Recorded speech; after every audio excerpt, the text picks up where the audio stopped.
Bismillahirrahmanirrahim. Alhamdulillahirabbil alamin. Allahumma shalli wa sallim ala sayyidina Muhammadin fil awwalin wa shalli wa sallim ala sayyidina Muhammadin fil akhirin wa shalli wa sallim ala sayyidina Muhammadin fil nabiyyin wa shalli wa sallim ala sayyidina Muhammadin fil mursalin wa shalli wa sallim ala sayyidina Muhammadin fil mala'il a'la ila yaumiddin wa shalli wa sallim ala sayyidina Muhammadin wa ala alihi wa sahbihi ajma'in. ولقد أشرت لنادي أوصافه تحيي القلوب تهيج الأشجانا والله قد أثنى عليه فما يساوي القول منا ويكون ثنانا لكن حبا في السرائر قد دعا لمديه صفوة ربنا وحدانا وإن امتزجنا بالمودة ها هنا نرفع أيدي فقرنا ورجانا بالواحد الأحد العلي إلهنا متوسلين بمن إليه دعانا مقداره وحبيبه وصفيه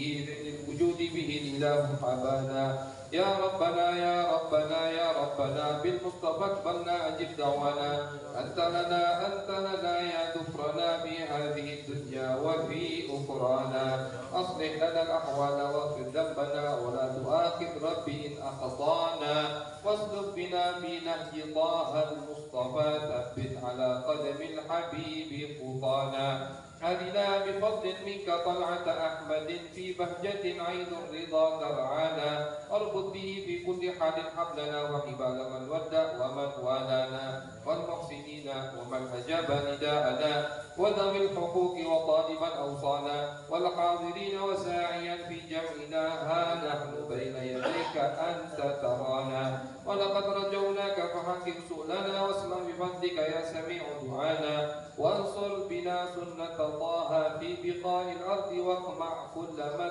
عادانا وانظر إلينا واسقنا كأس الهنا واشفي وعاف عاجلا مرضانا واقض لنا الحاجات واحسن ختمنا عند الممات وأصلح عقبانا يا رب واجمعنا وأحبابا لنا في ذلك الفردوس يا رجوانا يا رب واجمعنا وأحبابا لنا في ذلك الفردوس يا رجوانا يا رب واجمعنا وأحبابا لنا في ذلك الفردوس يا رجوانا بالمصطفى صل عليه وآله ما حركت ريح الصبا أغصانا سبحان ربك رب العزة عما يصفون وسلام على المرسلين والحمد لله رب العالمين بسر الفاتحة.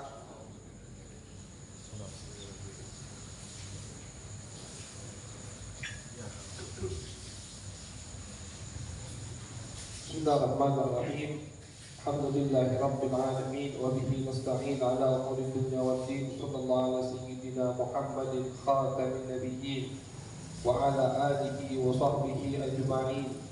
Qala rabbi shrah li sadri wa yassir li amri wahlul 'uqdatam min lisani yafqahu qawli wasaddid lisani wahdi qalbi bijahi nabi wal ali wa sahbi qalu subhanaka la ilma lana إلا ما علمتنا إنك أنت العليم الحكيم. اللهم صل على سيدنا محمد الفاتح لما أغلق والخاتم لما سبق ناصر الحق بالحق والهادي إلى صراطك المستقيم وعلى آله حق قدره ومقداره العظيم أما بعد.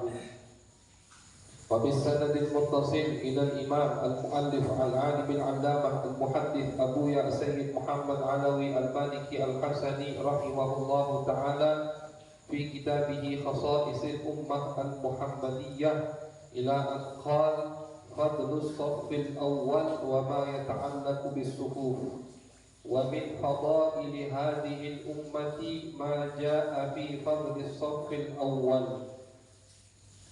Abuya Sayyid Muhammad Alawi Al-Maliki Al-Hasani mengatakan di dalam kitabnya Khasaisil Ummah Al-Muhammadiyah keutamaan shaf baris pertama di dalam sholat kita dan hal-hal yang akan dibahas oleh beliau yaitu berkaitan tentang baris shaf, baris sholat. Wa min fadaili hadhihi al-ummah, termasuk kemuliaan, termasuk kelebihan umat ini apa-apa yang Allah berikan kepada kita di dalam masalah shaf ketika sholat. Wamin dalik, termasuk diantaranya anna fihi thawaban muddakharan indallahi ta'ala akhfahu anna, bahwasanya di dalam shaf itu ada pahala. Shaf itu baris, di dalam baris sholat itu ada pahala yang Allah sembunyikan. Ya, Allah tidak sebutkan apa pahalanya. Jadi memang beberapa ibadah di dalam ajaran Islam ini yang disembunyikan sama Allah pahalanya. Biar apa? Biar kita ini semangat. Oh, disembunyikan apa pahalanya? Berarti luar biasa. Ya, misalkan ada bos ngomong sama kita, kalau ente melakukan ini sudah, apa namanya, hadiahnya dari anak. Yang ngomong ini orang besar, misalkan dia tidak ngomong, anak kasih ente uang 1 juta, 10 juta, tidak. Dia bilang hadiahnya anak yang nanggung.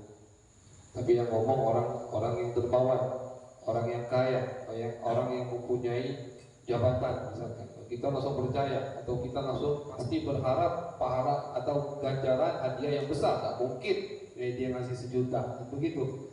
Nah inilah beberapa amal ibadah sama Allah Subhanahu wa ta'ala itu disembunyikan pahalanya, agar kita natasabat fil khair, kita berlomba-lomba untuk mengejar daripada pahala-pahala tersebut.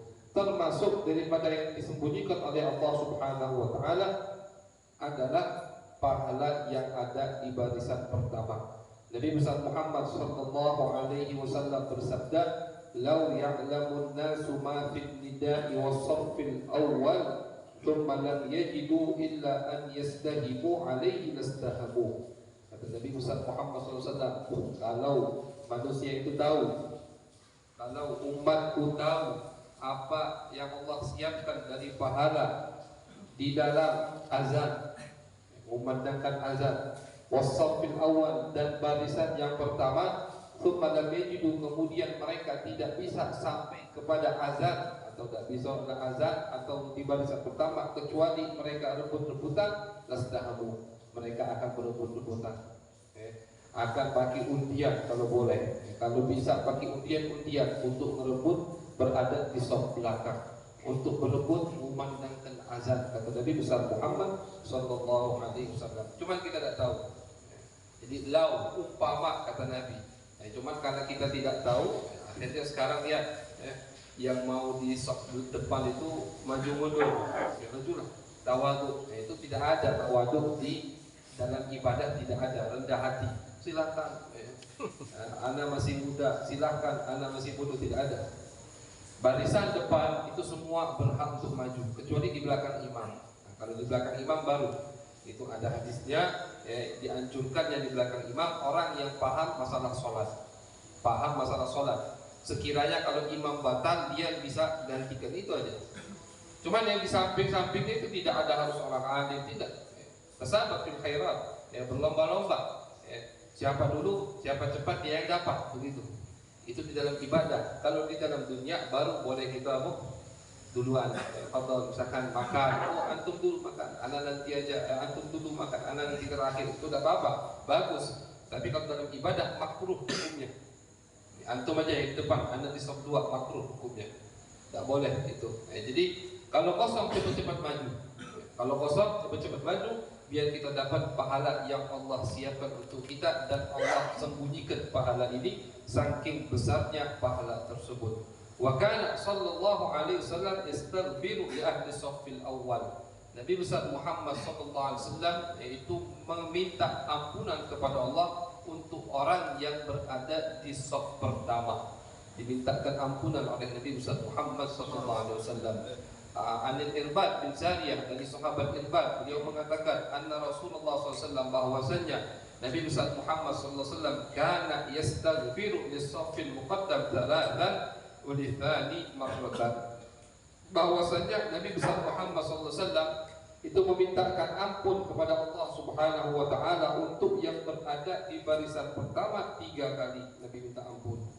Istighfar dari Nabi pasti dikabulkan oleh Allah Subhanahu wa ta'ala. Nabi mintakan ampun untuk kita, ya sudah, harus kita ini merasa nyaman dengan mintanya ampun Nabi untuk kita kepada Allah Subhanahu wa ta'ala.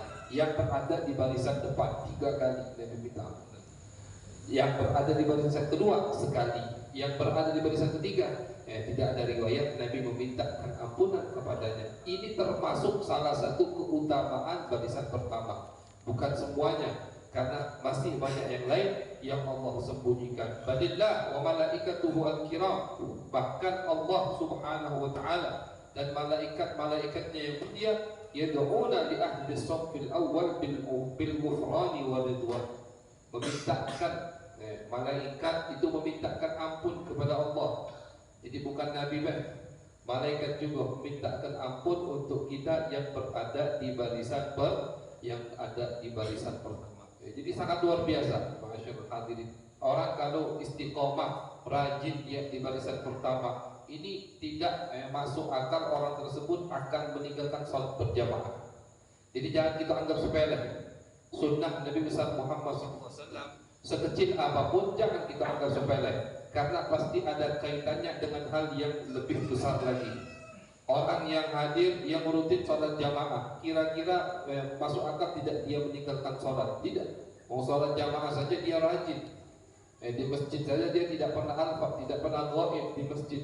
Apalagi dia meninggalkan sholat, kan begitu. Orang yang istiqomah, rajin, rutin dia, istiqomah untuk berada di shaf pertama, kira-kira meninggalkan sholat jamaah atau tidak? Tidak akan. Dia tidak di shaf pertama dia sedih. Dia telat ke masjid, shaf kedua, shaf ketiga, dia sedih. Dia biasanya di shaf pertama. Ini tidak terbayangkan untuk meninggalkan sholat berjamaah, apalagi meninggalkan sholat. Tapi kalau orang yang meremehkan, cuman sunnah juga, cuman anjuran juga, bukan yang wajib, itu meremehkan, dengan niat meremehkan, naudzubillah, dosa besar, meremehkan sunnah Nabi besar Muhammad SAW. Di dalam riwayat Nabi Muhammad mengatakan, mentahawana, orang yang meremehkan, membiasakan dirinya meninggalkan sunnahku, kata Nabi Muhammad, akan diberi ukubah, diberi azab, atau diberi sama Allah Subhanahu wa ta'ala balasan. Dia akan meremehkan yang wajib-wajib, kata Nabi besar Muhammad SAW. Misalkan dia meremehkan sholat berjamaah di musola, sunnah juga, di rumah terus sekali, dua kali, tiga kali, nanti lama-lama dia akan meremehkan sholat tersebut. Masuk waktu isya kaget, nantilah sholat isya masih panjang, nonton dulu, kelakar dulu, keluar dulu, main dulu, sampai di akhirnya meremehkan sholat di awal waktu. Akhirnya lama-lama meremehkan sholat, akhirnya tinggal sama dia sholat. Demi orang yang rutin daripada melakukan sunnah Nabi besar Muhammad, maka dia tidak terbayangkan akan meninggalkan kewajiban daripada yang Allah telah wajibkan. Jadi jangan dianggap remeh, jangan dianggap enteng, karena kaitannya sama yang wajib. Sunnah Nabi kaitannya sama yang diwajibkan oleh Allah Subhanahu wa ta'ala. Jadi kalau kita sudah tahu fadilah sholat di barisan pertama, maka dari itu ayo semangat, rebut-rebutan. Kalau besok kita rebut-rebutan, dorong-dorongan, ingin berada di shaf pertama, karena keutamaan yang sangat luar biasa yang sudah dikatakan oleh Nabi besar Muhammad Sallallahu Alaihi Wasallam. Disebutkan cuma 1, 2, tapi sisanya tidak disebutkan oleh Allah Subhanahu Wa Taala. Itu Allah sembunyikan untuk orang yang memang ikhlas untuk berada di shaf pertama. Wa taswiyatus sufuf min tamamis shalah.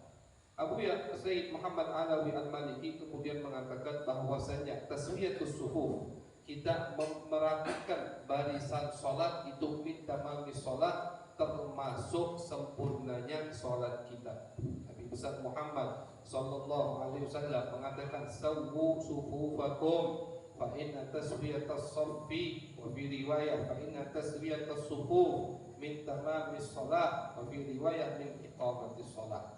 Kata Nabi Muhammad, rapikan barisan kalian, karena sesungguhnya rapinya barisan ketika sholat, yaitu termasuk menandakan sholat kita sempurna. Jangan mencong-mencong. Jadi ketika sudah qomat, biasa kan langsung lihat ke bawah, langsung lihat samping kanan kiri. Jangan di depan sejadah dunia. Nah, kita kadang salah sekarang. Dia di depan sejadah, dia masang sejadah. Yang sampingnya masang sejadah, ada jarak misalkan segini, ini masuk setan di sini. Jangan.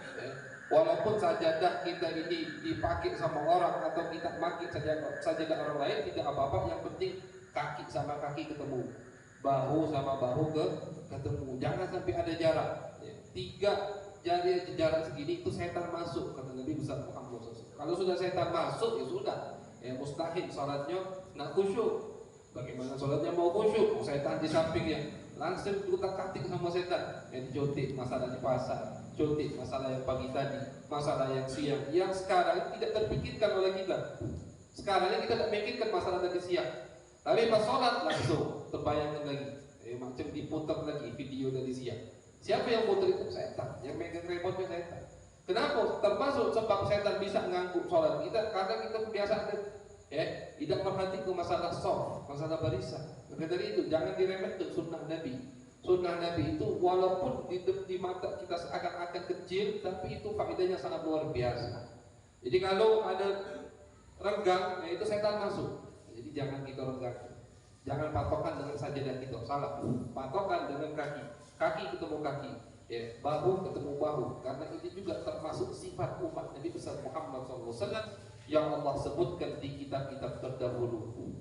Sebutkan sama Allah, termasuk sifat umat akhir Nabi akhir zaman, mereka itu ketika sholat, barisannya rapat, kata Allah Subhanahu Wa Taala. Seperti barisan mereka ketika di medan peperangan, rapat. Bahu ketemu bahu, kaki ketemu kaki. Itu sunnah Nabi Muhammad SAW. Dan hal ini tidak disepelekan sama ulama-ulama, sama murabbi-murabbi, guru-guru. Kita dulu pas pondok di Darul Habib, itu Abu Ya Ahmad Naufal rahimahullahu taala menugaskan beberapa anak ketika qomat untuk keliling. Untuk keliling dari barisan pertama sampai barisan terakhir. Bayangkan qomat, beliau sudah di tempat imam, beliau belum takbir. Itu anak-anak yang besar, yang sudah kelasnya tinggi, 5-6 orang kan banyak barisannya itu. Anak 300 santri, berapa barisan? Itu keliling. Satu orang satu baris, keliling dari ujung sampai ujung, merhatikan kakinya. Bayangkan sampai segitunya beliau memperhatikan sunnah Nabi besar Muhammad SAW. Tapi maknanya luar biasa. Salat kita insya Allah diterima oleh Allah Subhanahu Wa Taala. Amin ya Rabbal Alamin. Dan itu termasuk khususiyah kelebihan umat Nabi besar Muhammad SAW. Lihat salat agama-agama lain, apalagi sekarang. Mereka sholat bagaimana, lihat ada tak yang cari kata-kata.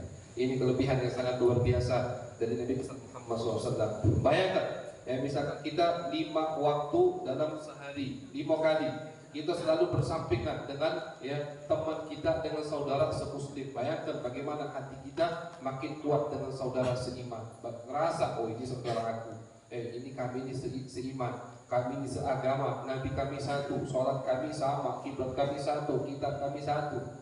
Tambah kuat hati kita, tambah kuat persatuan umat muslim. Persatuan umat muslim sekarang termasuk sebabnya kenapa persatuan umat muslim pecah belah, nanti sholat di masjid yang besar tapi renggang-renggang. Renggang-renggang, masjidnya besar, semua bawa sajadah renggang-renggang. Kalau di dalam sholatnya saja tidak bisa ngerapat, bagaimana hatinya mau merapat dalam menyebarkan ajaran dakwah Nabi besar Muhammad Sallallahu Alaihi Wasallam. Tapi kalau sholatnya merapat, ngerasa dia akhirnya. Ini ada faedahnya dari Nabi, pasti ngerasa kita, oh kita seiman, kita seagama, Nabi kita satu, tujuan kita satu, menyebar luaskan agama ajaran Nabi besar Muhammad Sallallahu Alaihi Wasallam. Dan di dalam merapikan shaf itu thawabun azim, pahala yang sangat luar biasa sekali. Nabi Muhammad Sallallahu Alaihi Wasallam mengatakan, "Waman wasala shaffan wasalahu Allah, waman qata'a shaffan qata'ahu Allah." Orang yang menyambungkan barisan maka akan disambung oleh Allah Subhanahu Wa Taala. Artinya akan didekatkan dirinya kepada Allah Subhanahu Wa Taala. Dan orang yang memotong barisan maka akan dipotong, maksudnya dijauhkan dari Allah Subhanahu Wa Taala. Na'udzubillah min dzalik. Nabi besar Muhammad SAW suatu hari bersabda, "Ala tasubbuna kama tasubbul malaikatu inda rabbiha." Kata Nabi, kalian itu kenapa tidak berbaris seperti barisannya malaikat di depan di hadapan Allah Subhanahu Wa Taala? Sahabat bertanya, "Ya Rasulullah, kaifa tasubbul malaikatu inda rabbiha?" Bagaimana malaikat berbaris di hadapan Allah? Qal yutimmuna sufufal awwal. Mereka mendahulukan barisan pertama, kata Nabi Muhammad. Wa yatarassuna fis shaff, dan mereka rapat dalam barisan tersebut. Jadi bukan barisan pertama saja yang dipenuhkan, tapi rapat juga dalam barisan tersebut. Itulah barisan malaikat ketika menghadap Allah Subhanahu wa taala. Wal haris ala wasdi shaff wa min khiyaril ummah. Kata Nabi besar Muhammad SAW, orang yang perhatian dalam masalah shaff, barisan di dalam salat, maka dia adalah min khiyaril ummah, termasuk sebaik-baiknya orang. Kata Nabi besar Muhammad SAW, khiyarukum an yadukum manakibat sholat. Kata Nabi, sebaik-baiknya kalian adalah orang yang perhatian ketika baris dalam sholat. Jadi kita kalau nanti tidak remeh, cuma tak tahu yang banyak faidah atau pahala yang Nabi besar Muhammad SAW sebutkan, Nabi janjikan untuk orang yang perhatian dalam masalah shaff. Wal haris ala wasfi sufuh wa saddil quran wa mimman yusalli alaihi wa malaikatuh innallaha wa malaikatahu yusalluna ala alladhina yasiduna sufuf. Orang yang perhatian dalam masalah barisan ketika sholat, maka orang tersebut mendapatkan salat atau salawat dari Allah, maksudnya doa, dan dari malaikat maksudnya istighfar. Jadi afwan, dari Allah maksudnya rahmah. Kalau ada kalimat salat dan dinisbatkan kepada Allah, innallaha wa malaikatahu yusalluna 'alan nabi. Apa salawat Allah kepada Nabi besar Muhammad SAW? Beda dengan salawat kita. Salawat Allah kepada Nabi maksudnya adalah rahmat yang Allah berikan untuk Nabi besar Muhammad SAW. Jadi orang yang perhatian dalam masalah barisan salat itu dapat rahmat Allah Subhanahu wa taala. Wastighfar malaikat, dan mendapatkan ampunan, mintaan ampunan dari malaikat kepada Allah Subhanahu wa taala. Wal khutwah allati yaqtuha al-muslimu liwasfi shaff hiya a'dhamul khutwati ajran wa hiya ahabbuha ila Allah, wa man sadda furjatan rafa'ahu Allah biha darajah wa bana lahu baitan fil jannah. Dan barisan yang kita isi, langkah kita untuk mengisi barisan di depan, itu adalah langkah yang paling afdal, kata Abu Ya. Dan barang siapa yang mengisi barisan di depan yang kosong, akan diangkat derajatnya oleh Allah Subhanahu wa taala. Wa bana lahu baitan fil jannah, akan dibangunkan rumah di surga nanti. Wa ghafara lah, diampuni dosa-dosanya. Wa dharrat alaihi malaikatu minal bir, malaikat akan istilahnya perhatian luar biasa kepada dirinya. Dan ini semua ada hadisnya dari Nabi besar Muhammad SAW, bahwasanya orang yang mengisi barisan di depan tadi, langkahnya langkah paling afdal, padahal cuma berapa langkah dari shaf kedua, misalkan mau ngisi shaf pertama, atau barisan ketiga mau ngisi barisan kedua, itu langkahnya sangat luar biasa. Setiap kita maju dihitung sama Allah. Jadi Allah tuh tidak ada pelit. Zat yang maha dermawan, paling dermawan, Allah Subhanahu wa taala. Bayangkan, cuma langkah segitu, langkah segitu cuma. Dari barisan ketiga mau ngisi kekosongan yang ada di barisan kedua, dihitung sama Allah Subhanahu wa taala. Jadi kalau mau hitung-hitungan, Allah itu paling baiknya zat, paling ininya Tuhan. Tidak terliputkan dari Allah Subhanahu wa taala semua amal ibadah yang kita lakukan, walaupun cuma satu langkah. Bayangkan, satu langkah, satu derajat kita diangkat oleh Allah. Satu langkah rumah kita dibangun oleh Allah di surga sana. Subhanallah walhamdulillah. Banyak-banyak kita bersyukur kepada Allah Subhanahu wa taala, karena tidak ada kelebihan seperti ini kecuali untuk umat Nabi besar Muhammad sallallahu alaihi wasallam. Jauh cari di agama yang lain. Ada apa pahala seperti ini? Ada apa amal ibadah yang gampang. Bahkan terkadang kita menganggapnya remeh, karena saking gampangnya kita menganggapnya remeh, saking gampangnya kita menyepelekan amal tersebut. Padahal wa indallahi azim. Allah Subhanahu wa taala mengatakan wa tahsabunahu hayyinan. Terkadang banyak perkara yang kita anggap remeh, wa indallahi azim. Padahal perkara tersebut di sisi Allah sangat agung dan sangat mulia sekali, baik di dalam amal ibadah atau di dalam maksiat kepada Allah. Terkadang ada beberapa maksiat yang kita anggap remeh, kita anggap sepele, karena maksiatnya bukan seperti berbuat zina misalkan, bukan seperti mabuk, bukan apa misalkan adu domba, cuma pindahkan omongan dari sini ke situ, atau kadang terceplos gitu, pindah ke omongan, gampang, gayanya kayak cerita, padahal adu domba, Fatahsabunahu hayyinan, jangan kalian kira itu remeh. Tapi itu amal tersebut di sisi Allah sangat agung, artinya dosa besar. Jadi terkadang ada amal ibadah yang kita anggap remeh di sisi Allah besar, terkadang juga ada maksiat yang kita anggap remeh padahal di sisi Allah ini termasuk dosa besar. Na'udzubillah min dzalik. Bagaimana kita mengetahui semua itu kalau kita tidak mengaji, tidak mendengar ayat-ayat atau hadis-hadis Nabi besar Muhammad sallallahu alaihi wasallam. Coba misalkan kita sudah hadir malam ini, gimana tahu kita keutamaan di saf depan? Mungkin kita tahu lah, saf depan itu bagus, saf depan itu pahalanya banyak. Cuma sebutkan 1-2 pahala, tidak tahu kita. Karena kita tidak mengaji, kita tidak membaca daripada ayat-ayat atau hadis-hadis Nabi besar Muhammad SAW. Tidak tahu kita. Tidak tahu kita ya. Anda saja baru tahu 1 langkah itu pahalanya sangat luar biasa. Anda baru tahu sekarang. Kenapa? Karena kita belajar, karena kita mengkaji, kita membaca daripada hadis-hadis Nabi besar Muhammad SAW. Jadi makin kita belajar, makin kita tahu. Makanya kenapa tidak ada wali kecuali orang itu orang alim? Ya karena orang alim lah yang bisa mendekatkan dirinya kepada Allah Subhanahu Wa Taala. Orang alim lah yang waktunya singkat tapi cepat dia naik. Kenapa? Karena dia alim, tahu cara untuk mendekatkan diri kepada Allah Subhanahu Wa Taala.